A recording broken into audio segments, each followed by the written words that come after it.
జై శ్రీమన్నారాయణ. ఆండాళ్ దివ్య తిరువడిகளே శరణం. గోదాదేవి మనకి అనుగ్రహించినటువంటి దివ్య ప్రబంధం తిరుప్పావైలో 10వ పాసురం. ఓం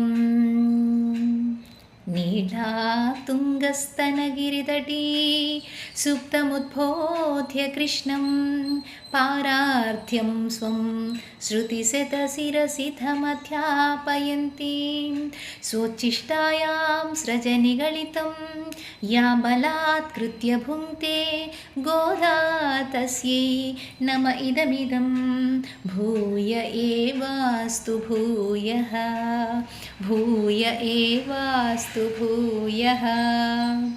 ఆండాళ్ దివ్య తిరువడిகளే శరణం. ఆండాళ్ తల్లి మనకి ఇచ్చినటువంటి దివ్య ప్రబంధం మనం ఎన్నిసార్లు చదువుకున్నప్పటికీ కూడా ఎప్పటికప్పుడు నూతనత్వంతో ఉండేటటువంటిది ఈ తిరుప్పావై. అంత దివ్య ప్రబంధం కాబట్టే ఆ దివ్యత్వం మనకి వంటబట్టాలి అని మన ప్రయత్నంగా మనం నేర్చుకుంటూ చదువుతూ అందులో ఉన్నటువంటి అర్థాన్ని తెలుసుకునే ప్రయత్నం చేస్తూ ఉన్నాం. ఈ 10వ పాసురంలో 5వ గోపికని మేల్కొల్పుతూ ఉన్నారు. నిన్నటి గోపికని మేల్కొల్పుతూ ఆవిడ చాలా స్థితప్రజ్ఞత కలిగినటువంటిది, వశీకరణ స్థితిలో ఉన్నటువంటిది అని మనం నేర్చుకున్నాం.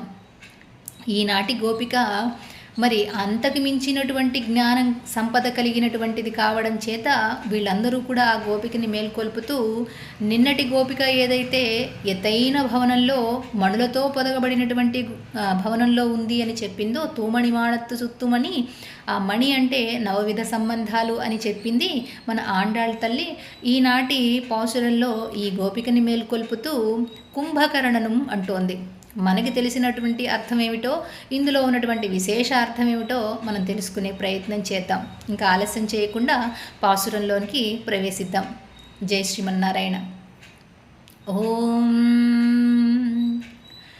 நோத்துச்சுவர்கம் பூகின்ற அம்மனாய் மாத்தமும் தாராரோ வாசல் திரவாதார் நாத்தத்துளாய் முடி நாராயணன் நம்மாள் போத்த பறைதரும் புண்ணிய நாள் பண்டூரு நாள் கூத்தத்தின் வாயு விழிந்த கும்பகரணனும் தோத்தும் உனக்கே பெருந்துயில் தான் தந்தானோ ஆத்த அனந்தலுடையாய் அருங்கலமே தேத்தமாய் வந்து తిరవేలోరింబావాయ్. ఆండాళ్ దివ్య తిరువడిகளే శరణం. వీళ్ళు చేసేటటువంటి వ్రతాన్ని సంపూర్ణం చేసుకోవడానికి ఆ 10 మంది గోపికలు రావడం లేకపోవడం చూసి ఒక్కొక్కరి ఇంటికి వెళ్ళి మన ఆండాళ్ తల్లి మేల్కొల్పుతోంది. 6వ పాసురం నుంచి మనకి కూడా జ్ఞాని దశ ఎట్లా ఉంటుంది అనేది వివరిస్తోంది. నిన్నటి గోపిక చాలా స్థితప్రజ్ఞత కలిగింది అనుకున్నాం. మనకి భగవద్గీతలో కూడా సుఖదుఖాల్లో కూడా సమానంగా ఎవరైతే ప్రవర్తిస్తారో, ఎటువంటి రాగాన్ని ద్వేషాన్ని కలిగి ఉండరో వాళ్ళని స్థితప్రజ్ఞులు అంటారు అనుకున్నాం. రాగము అంటే ప్రేమ ఉండదు, ద్వేషము ఉండదు. ఎట్టి పరిస్థితుల్లోనూ ఏ రకమైనటువంటి పరిస్థితుల్లో కూడా వాళ్ళు ఒకే రకమైనటువంటి స్థితిని కలిగి ఉంటారు. అట్లాంటి స్థితిలో ఉన్నటువంటి గోపిక నిన్నటి గోపిక. మరి ఈనాటి గోపిక అరుంకలమే అంటోంది. దుర్లభమైనటువంటి భూషణమట. ఆ భూషణం ఎందుకయిందో ఈనాటి గోపిక మనం తెలుసుకుందాం. నోతుచ్చువర్గం పొగుగిన్ర అమ్మనాయ్. నోత్తు అంటే నోము. ఆ నోము ముందుగానే పూర్తి చేసుకుందో ఏమిటో. ఎందుకంటే మనకి ఏషస్యేవ ఆనందయాతి అని ఉపనిషత్ చెప్పింది. ఏష ఏవ, ఆయనే మనకి ఆనందాన్ని ఇచ్చేది. ఆనందం అంటే ఏమిటండి? మనము అనుకునేటటువంటి వస్తువుల్లో ఉంటుందా ఆనందము? కాదు. ఆనందం అంటే ప్రతి ఒక్కళ్ళకి కూడా దేనినైతే చూస్తే, దేనినైతే స్మరిస్తే, దేని గురించి అనుకుంటే ఆనందం కలుగుతుందో అది అసలైనటువంటి ఆనందం. ఆ వస్తువు ఏమిటి? మనం అనుకునేటటువంటి వస్తువా? కాదు. భగవంతుడే ఆ ఆనందము. ఆ ఆనందాన్ని ఇచ్చేటటువంటి వాడు భగవంతుడే అని మనకి ఉపనిషత్ చెప్పింది. అది తెలిసినటువంటిదో ఏమో స్వర్గంలో ముందుగానే, స్వర్గం అంటే ఆనందం అనుకుంటాం కదా, ఆ స్వర్గంలో ముందుగానే ప్రవేశించి ఉన్నటువంటి ఈ గోపికని నోతుచ్చువర్గం తువర్గం అంటే ముందుగానే స్వర్గంలోకి ప్రవేశించావా, అంటే ఆనందాన్ని నువ్వే ముందుగానే పొందుతున్నావా అని అడుగుతున్నారనమాట. నోతుచ్చువర్గం పుగుగిన్ర అమ్మనాయ్, నీ వ్రతాన్ని ముందుగానే నువ్వు సంపూర్ణం చేసేసుకున్నావా, ఆ స్వర్గంలోకి ముందుగానే ప్రవేశించావా. పుగుగిన్ర అమ్మనాయ్, ఓ అమ్మా, వాసల్ తిరవాదార్, వాసల్ నీ యొక్క ద్వారాన్ని నువ్వు తెరవకపోయినా పర్వాలేదు, ముందు వచ్చి గబగబా బయటికి వచ్చేసి మాతో కలువు, లేకపోతే మేల్కొని బయటికి రా అని పిలవడంలా, నీ తలుపులు తెరవకపోయినా పర్వాలేదు, కనీసం ఒక మాట చెప్పు, ఒక మాటతోటి నేను వస్తున్నాను అని నువ్వు పలుకు అంటున్నారనమాట. వాసల్ తిరవాదార్ మాత్తము తారారో, మాతము అంటే ఒక మాట పలుకు, ఒక మాట ఇవ్వు చాలు, నేను వస్తున్నాను అని నువ్వు పలికితే మేము ఇక్కడ ధైర్యంగా ఉంటాం. మాతము తారారో, నువ్వు పలక్కపోయినా మాకు అర్థమైపోయింది నీ దగ్గరే కృష్ణుడు ఉన్నాడు అని, పరంధాముడు. ఎలా, నా తత్తుళాయిముడి, తుళాయిముడి అంటే ఆ తులసిమాలల్ని కిరీటంగా ధరించినటువంటి వాడు ఎవరండి, నారాయణన్, ఆ నారాయణుడు శ్రీకృష్ణ పరమాత్మ. నమ్మాల్ పోత, నమ్మాళ్ళు అంటే మా చేత, పోత అంటే మంగళాశాసనం పాడించి మనం అందరం కలిసి వెళదామని అనుకున్నాం కదా, ఆ వ్రతాన్ని చెయ్యాలని అనుకుని, కానీ నువ్వు ముందుగానే ఇవన్నీ సంపూర్ణం చేసుకున్నావా ఏమిటి. పోత పరైతరుం పుణ్యనాల్, ఆ పరంధాముణ్ణి, పురుషోత్తముణ్ణి, పుణ్యస్వరూపుణ్ణి మనం అందరం కూడా స్మరించి ఆ పరని తీసుకొని వెళదామని మాట ఇచ్చాం కదా, మాట ఇచ్చావు కదా, మరి నువ్వు ముందుగానే పూర్తి చేసుకున్నావా ఏమిటి. ఇంకా పడుకొని లేవనే లేవమ్మా ఏమిటి నీవి అని పడుకోవడము, నిద్ర అంటే మనం చెప్పుకున్నాం కదా. మిగిలినటువంటి సర్వ వ్యాపారాలు కూడా పక్కన పెట్టేసి ఏకకేంద్రియ అవస్థలో ఉన్నటువంటి వాళ్ళు, ఏక స్థితిలో ఉన్నటువంటి వాళ్ళు, అంటే ఒక్క ఇంద్రియం మాత్రమే పనిచేస్తుందట. ఇంద్రియము ఏమిటి అనంటే భగవన్మయమైనటువంటి దేహము మనస్సు ఒక్కటైనటువంటి ఈ మానసిక చిత్తవృత్తులన్నీ పక్కన పెట్టేసి భగవంతుడే సర్వస్వము అని అనుకునేటటువంటి ఆ స్థితి అన్నమాట. పండు ఒరునాళ్, పూర్వం ఒకనాడు కూతత్తిన్ వాయ్ వీళింద, కూర్తత్తిన్ అంటే మృత్యువు ఒడిలో, మృత్యువు నోటిలో, వాయ్ వీళింద, వాయ్ అంటే నోరు, మృత్యువు ఒడిలో పడినటువంటి వీళింద కుంభకర్ణను, ఆ కుంభకర్ణుడు నీతో యుద్ధం చేసి ఓడిపోయాడా ఏమిటి. పూర్వము ఇట్లా యుద్ధం చేసి ఓడిపోయినటువంటి వాళ్ళు గెలిచినటువంటి వాళ్ళకి వాళ్ళ సంపదని ఐశ్వర్యాన్ని అంతా ఇచ్చేసేయాలి కదండి. అలా ఈ కుంభకర్ణుడు ఈవిడితో యుద్ధం చేసి ఓడిపోయి తన యొక్క సర్వసంపదలు ఏమిటి, నిద్రే కదా, ఆ నిద్రని ఈవిడికి ఇచ్చాడా అని అంటున్నారనమాట. తోతుం పెరుంతుయల్, తోత్తు అంటే ఓడిపోయి నీకు ఆ పెరుంతుయల్ పెద్ద నిద్రని గిఫ్ట్గా ఇచ్చేసాడా ఏమిటి. తాన్ తందానో, ఇచ్చేసాడా నీకు ఆ నిద్రని. ఆత ఆనందలుడయ్యాయి, ఆత ఆనందలుడయ్యాయి, అధికమైనటువంటి మత్తు కలిగినటువంటి దాన, భగవద్మైకంతో అంటే భగవద్ అనుభవమైకంతో బాగా మత్తెక్కిపోయినటువంటిది. ఇప్పుడు బాగా మనం ఏదైనా మధువుని సేవించామనుకోండి, అంటే సేవించేటటువంటి వాళ్ళకి బాగా తెలుస్తుంది, ఊగిపోతూ ఉంటారు, ఏవో పాటలు పాడుకుంటూ ఉంటారు, నవ్వుతూ ఉంటారు, విపరీతమైన చేష్టలు చేస్తూ ఉంటారు. అట్లా భగవద్ అనుభవం చేత బాగా మత్తెక్కిపోయినటువంటి దాన. అరుంకలమే, దుర్లభమైనటువంటి భూషణమా.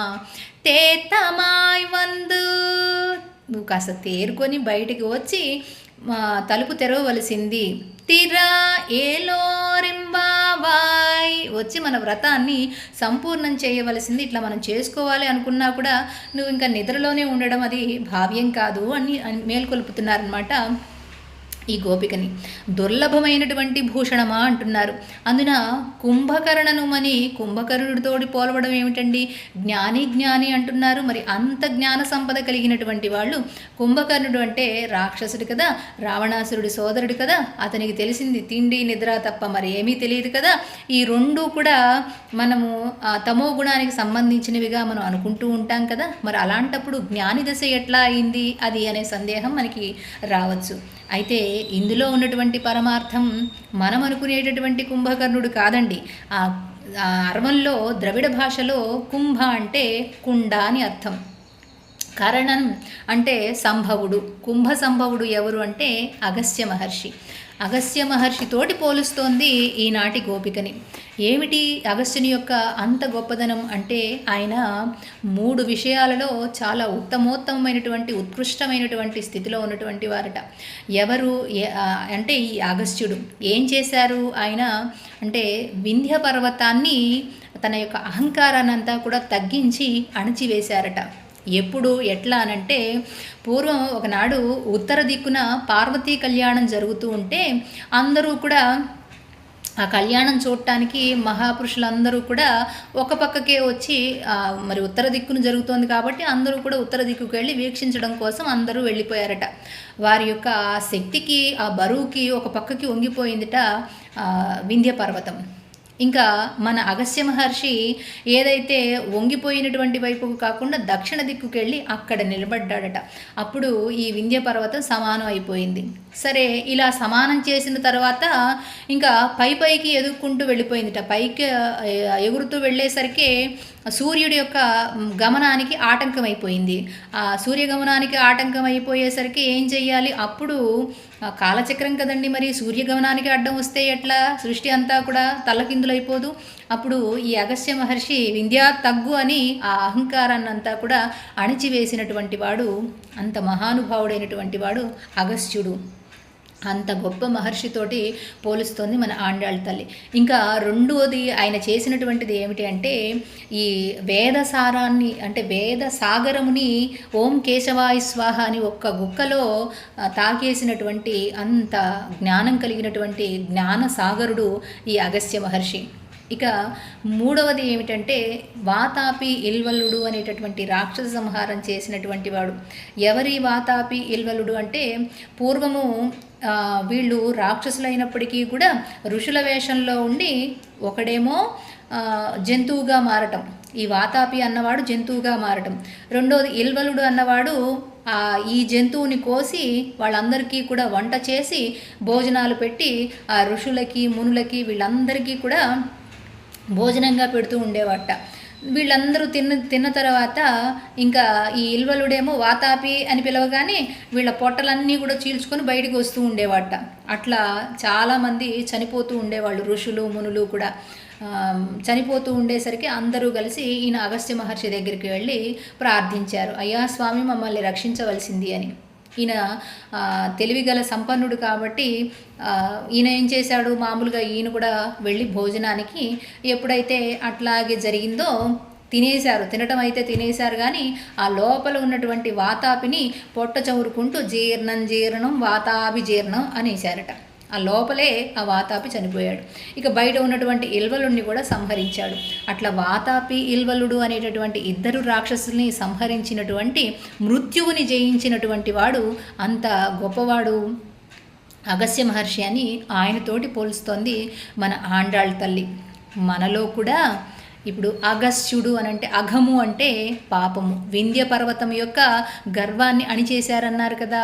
మనలో కూడా వింధ్య పర్వతం లాగానే బాగా పేరుకుపోయి ఉన్నటువంటి అహంకారము అనేటటువంటి కొండ అట్లా పెరిగిపోతూ ఉంటుందిట.